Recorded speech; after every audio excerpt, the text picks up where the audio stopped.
BJP, జై BJP.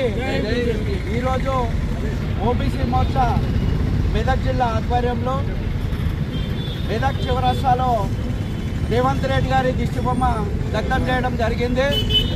మరి కామారెడ్డి డిక్లరేషన్లో 42% బీసీలకు రిజర్వేషన్ ఇస్తానని చెప్పిన రేవంత్ రెడ్డి మరి గద్దెం ఎక్కిన తర్వాత 2 సంవత్సరాలు అవుతుంది.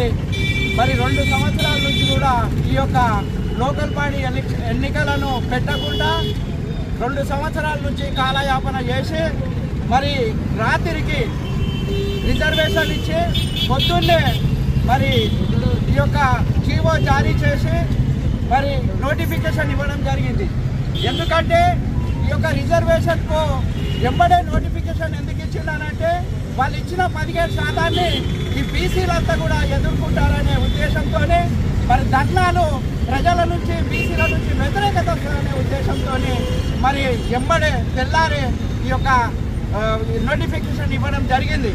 ఈరోజు చూసుకున్నట్టయితే 17% రిజర్వేషన్ బీసీలకు ఇచ్చి బీసీలకు తీరని అన్యాయం చేసిన ద్రోహి మరి రేవంత్ రెడ్డి గారు. ఈరోజు మేము ప్రజలకు బీసీలకు అందరికీ ఒకటే చెప్తున్నాం. ఏంటిదని అంటే గత 10 సంవత్సరాల నుంచి బీఆర్ఎస్ ప్రభుత్వము మరి గ్రామాలకు ఏమి చేసింది లేదు. మరి సర్పంచులు కూడా ఉరి వేసుకొని ఆత్మహత్యలు చేసుకునే పరిస్థితికి తీసుకొచ్చింది బీఆర్ఎస్ ప్రభుత్వం. ఆ తర్వాత 2 సంవత్సరాల నుంచి కాంగ్రెస్ ప్రభుత్వం వచ్చింది. కానీ మరి ఏ ఒక్క పని కూడా గ్రామాలలో ఈ యొక్క ప్రభుత్వము ఏ పని కూడా చేయలేదు. మళ్ళీ ఇప్పుడు ఒక పెద్ద అన్యాయం చేసి బీసీలకు 17% ఇచ్చి ఈరోజు మళ్ళీ ఎన్నికలకు పోదామని చెప్తున్నారు.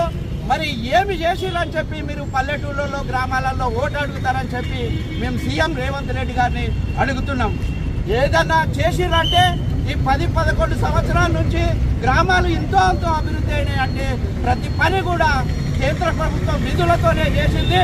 ఇప్పటి కూడా హడావుడిలో ఈ ఎన్నికలు ఎందుకు తెచ్చిండనంటే 38,000 కోట్ల రూపాయలు మరి కేంద్ర ప్రభుత్వం దగ్గర ఉన్నాయి.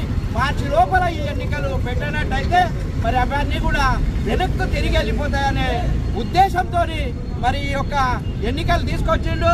మరి గ్రామాలలో మేము ప్రజలను బీసీలను కానీ గ్రామ ప్రజలను మేము కోరడం ఒకటే, మరి ఏదన్నా అభివృద్ధి చెందుతుందంటే మరి బీజేపీ ప్రభుత్వంతోనే అభివృద్ధి చెందదు. కాబట్టి మేము ప్రజలకు విజ్ఞప్తి ఏం చేస్తున్నామని అంటే మరి మా విజ్ఞప్తి ఏంటిదని అంటే ఈ యొక్క బీజేపీ పార్టీ బలపరిచిన సర్పంచులను మీరు గెలిపించినట్టయితే గ్రామాలన్నీ కూడా మరి అభివృద్ధి చెందుతాయి. ఇప్పుడు చూస్తున్నాం కనీసం పారిశుద్ధ్య కార్మికులకు